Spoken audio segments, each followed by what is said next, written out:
When we think of a long-range plan, we usually think in stretches of 2 to 5 years. The prophet Nathan gets a lesson on how God looks at it and how long that is, now on the Accessible Faith Project.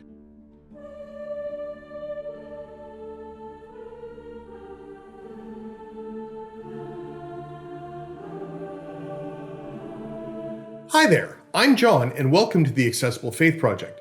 If you're new here and looking for insights into the Bible, faith, and history in ways that engage your brain, then please hit subscribe and the little bell icon so you receive a notification every time I upload a new video.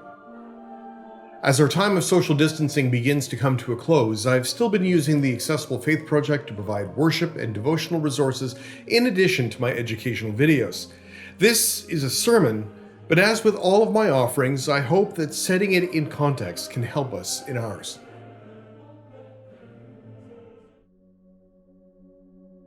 People in power often say things they wish they never had. Foot-and-mouth disease is a professional hazard in politics. And regardless of your political stripe, it seems like every political leader makes a verbal mistake or ends up doing something that they shouldn't have. Backpedaling, it seems, is an art form, or at least it was. Although most politicians are frankly not very good at it. And it becomes even worse when they are working with the advice of a trusted advisor. They are the spin doctor who works in the background to prevent such incidents, rather than cause them. As we have learned over the years, well, politics is politics, and it comes complete with unique pitfalls. And with the position of authority comes the responsibility of power and its best and most effective use. It is more than simply people in power, but also the people that advise them. As we learn today, there's nothing new in politics. What I've been talking about could be any number of incidents in our governments in recent years. I would suspect that many of you may have started thinking of any number of politicians active today. But what if I told you this goes back some 3,000 years? Not much has changed. Foot-and-mouth disease is as rampant today as it was back then, and yet ironically, the biblical perspective gives us a little bit of hope.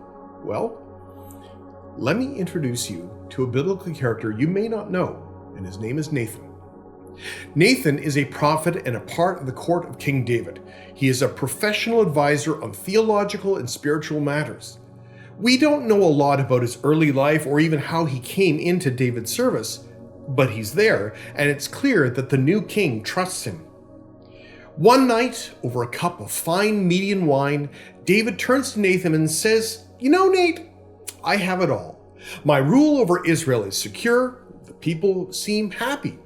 And David goes on, "Everything is going well. I live in this magnificent house made of cedar, the finest in the land, and yet the ark of God has nothing but a flimsy tent. So I've been thinking."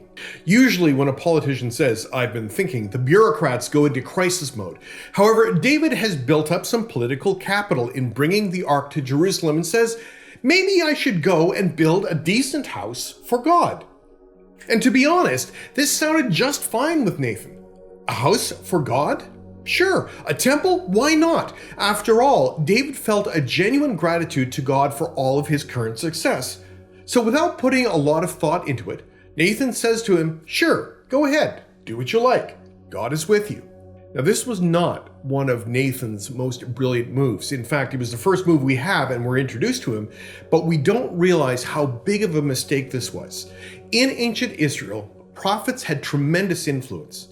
Unlike other kingdoms in the region, the role of a prophet was unique. Other nations had soothsayers or diviners who claimed to predict the future for their king, but it wasn't the same. Most of the time, these diviners were sycophants, cozying up to their self-absorbed ruler for personal gain. Yet in Israel, prophets were different. Whether they stood inside the royal court or outside of it, they were different because they had the gift to speak on behalf of God. Moreover, for most of its history, they had the freedom to do so without royal reprisal. As a result, their calling as prophets was respected, understood, and sacred. So think of what Nathan said to David. "That sounds good. Go do what you like. God is with you." Nathan just gave David a clean slate. It's kind of like giving the teenager keys to a Ferrari, a gas card, and saying, "Go, have fun, and just keep off the sidewalk. Oh yeah, and don't worry about staying out too late. After that, there's no telling what kind of havoc could be unleashed. And so here's Nathan, charged with a specific responsibility to be a prophet of God in David's court. And without thinking, without understanding the power of his own words, Nathan tells David he can do whatever he wants because the Lord is with you. If anybody else said that, it could be dismissed or quickly righted. But this was from Nathan. And Nathan suddenly became no different from a yes man to King David. He had somehow diminished his role as prophet, and that's a lesson in and of itself. Later on that night, God pulls Nathan aside and says to him, "Wait a minute, Nathan. Do you realize what you've just done? You have a lot of influence, and that's not at all what I had in mind. It's downright dangerous. You see, I've been with the people of Israel from day one and have not once demanded a house. Besides, even if David did build one, it cannot contain me or limit who I am." Instead, God tells Nathan to think about the long term. God has been there since the dawn of time, spanning eons of history. Fortunately, God gives Nathan a way out and weaves this into a long-term plan. "You want to build a house for me, David? Leave that to your descendants. I'm going to build a house for you." God, of course, is playing on words here. God is not talking about a house with 4 walls or even a lavish palace with 400 walls. God is reminding Nathan and David of the long term and the very long term. As permanent as it may seem, a physical building is still a temporary measure, a temporary structure in the grand scheme of things.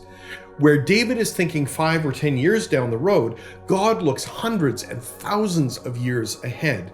When God tells Nathan he will establish a house for David that will last forever, God is talking about a legacy of God's presence that will last forever.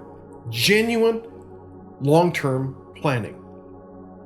When God pulls Nathan aside, God reminds him that being a prophet requires vision and the guts to say it. Being a prophet is not being a yes man to the powers that be. Instead, it has the kind of future vision and hope that one needs to maintain and to be faithful to God in the long term. But looking to the future is not easy. I mean, we do it, it's part of being human, but unfortunately, it's more like flying down a highway at breakneck speed looking the wrong way. We can see where we've been, but we have little clue as to what lies ahead. We can look into the past for what was, we can draw on our experience and our understanding, but we don't have the ability to peer into the future. But like it or not, that's where we're going. So God tells Nathan to tell David to hold off on the temple. Leave that for those who come after you. God has the long term in mind. When God promises to build a house for David that will last forever, not even David nor the people of Israel have any idea what this truly means. Does it mean a line of kings descended from David that would remain unbroken? No. The house of David is more a symbol of God's active grace and presence in the world. It grows and changes throughout history. And some 3,000 years later, we have the benefit of seeing how some of those pieces came together. But that puzzle is still being assembled. We know from history that the house of David as a political structure did fall. The temple that Solomon would build would be later destroyed not once, but twice. God's designs and understanding looked far beyond what Nathan or David expected, and nevertheless, their faith grew and changed and adapted to new surroundings, spread throughout the nations, eventually being realized through the life and work of Jesus. And even as Christianity emerged, faith traditions grew and changed and constantly evolved as time went on. And yet God's promise remains the same. And now here we are in a time where things are changing wildly. Something new is happening. But now we don't have the benefit of hindsight. We feel it here, we feel it in our lives. Historians and church researchers tell us that the social inertia that once ensured our churches were full 50 years ago is no longer there. Christendom, as we once called it, is no longer there. And yet there is something new here. And God is working to reshape and reforge the church and our faith into something new. The pandemic, in some ways, has been a catalyst, accelerating many of those changes that we were inching towards before. But we remember God's promise in the middle of it all and those words to Nathan. And we would be wise to listen to a single prophet who dared to reconsider what he said, to listen and trust God's promise that would last forever. God's promise and presence look beyond buildings and constantly adapts to new forms and new ways of being.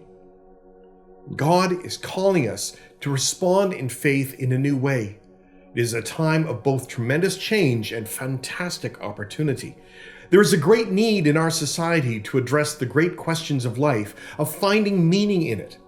And this story of Nathan reminds us that while we cannot see into the future, God can and does, far beyond our mere mortal scope. It is where our hope is. History teaches us that God has always been there in the past, and is present with us now, and is most certainly there with us in the future. But like Nathan, God calls us to share the vision of the long term, and have learned from history. The church has constantly changed, sometimes slowly, sometimes in a revolutionary way, but it constantly and continually changes. And I'm sure that when I retire, the church as a whole will be very different from what it is today, and certainly different from what it was 50, 60, 100 years ago. And I don't see that as a scary thing, because of that promise that God reminded Nathan of more than 3,000 years ago. God knows where this is going and is constantly looking to the future. Our challenge, like Nathan's, is to just catch a glimpse of it, to look up from our naturally short-sighted lives, and to trust that God is there for the genuine long-range plan. Amen.